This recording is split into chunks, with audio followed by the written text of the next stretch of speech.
Assalamualaikum warahmatullahi wabarakatuh. Perkenalkan, nama saya Wismayanti, NIM 1908202159. Saya dari jurusan Hukum Ekonomi Syariah kelas C semester 3. Di sini saya akan berbagi ilmu dengan teman-teman mengenai mata kuliah Etika Bisnis Islam yang saya pelajari di semester 3 ini, yaitu tentang Corporate Culture atau budaya perusahaan. Baik, selanjutnya saya akan menjelaskan definisi budaya perusahaan terlebih dahulu. Di sini saya mengutip dari berbagai para ilmuwan bahwasanya budaya perusahaan itu cara berpikir dan melakukan sesuatu itu secara sadar ataupun tidak, merupakan gagasan bersama tentang aspek yang berhubungan dengan perusahaan. Nah, di sini saya akan menjelaskan lagi yang saya tahu, bahwa budaya perusahaan itu tuh suatu pemikiran ataupun tindakan yang dilakukan secara sadar ataupun tidak, dan dilakukannya itu dengan bersama-sama, meliputi tentang aspek yang berhubungan dengan perusahaan.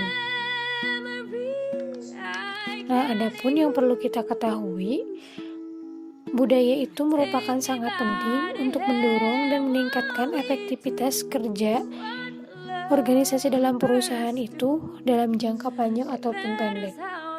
Selanjutnya yaitu faktor-faktor penentu budaya perusahaan.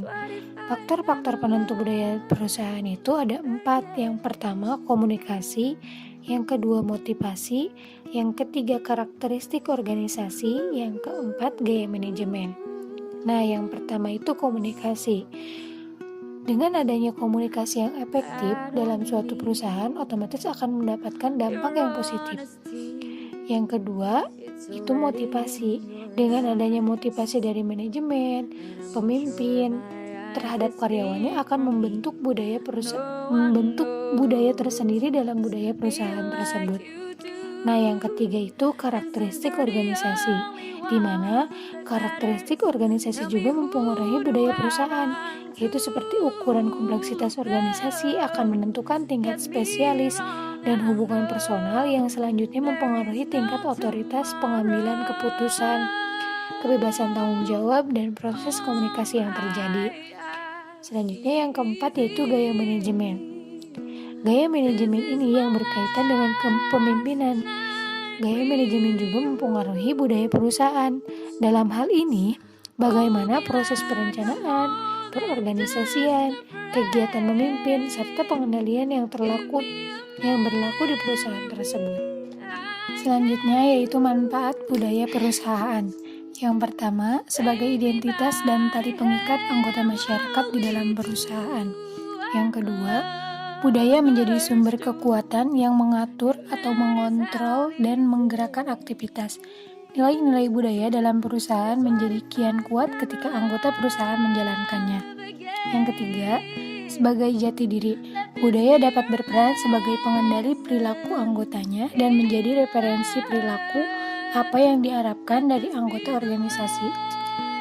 Yang keempat, budaya dapat berperan untuk mendorong peningkatan kinerja ekonomi jangka panjang dan jangka pendek karena pola perilaku tertentu yang berkontribusi positif pada korporasi.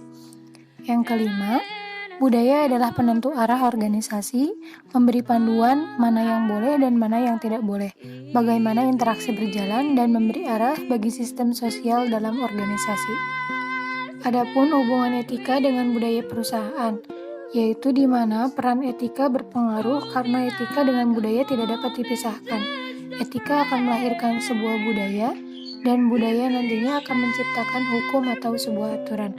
Nah, jadi etika itu sangat berpengaruh pada budaya perusahaan itu sendiri, karena dengan adanya etika akan melahirkan sebuah budaya, dan budaya tersebut akan menciptakan hukum atau sebuah aturan di dalam perusahaan tersebut.